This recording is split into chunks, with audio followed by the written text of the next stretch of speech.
اول خس دنیای گل بکره، فقیرشان هوایم بدره، امه بدم عصبیت نظره، کرنام بومه عصب وقت ستاره، اورک باسس هیچ کی سر نداره، دو دست بدر برر خوش شلره. گوشت وقت کیلوی 80 تومان، کرکلشم وقت گوشت ماسان، خلاصه بگم از ما اینو بدان، هرچی هگی دری بی پشت و بخوان، تی نبونو 4 سال ببون اواره، دو دست بدر برر خوش شلره. الان اخبارم فقط اختلاس، جوانشانم وقتن آسپاس، دوز وقت زنان حمام و تاس، پیدام وکه سری بونو پیدام وکه سری وکن خلاص، هنده بونون او دزدشان یکاره، دو دست بدر برر خوش شلره.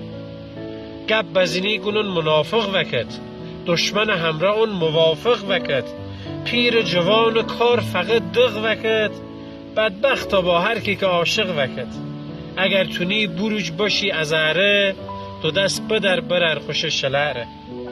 زنباریم حفقان رستم بابا، غنبادی جی میدل حسن لم بابا، مهریه ازدواج رسم بابا، امه گونون زاد و ولد کم بابا.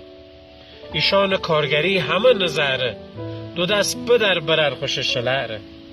پول ندارن نان گیرن شامره، پول ندارن نان گیرن شامره، زامن نداره جهز وامره، دوف ها کنه صبح تا شب آرامره، هندرم فرصت نکنه چامره.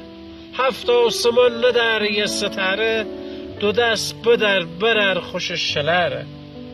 پیاده ام یه روز بون سواره، پیاده ام یه روز بون سواره، زمستانم بی پشت سر بهاره، خوشگوشوی دریا زنه کناره.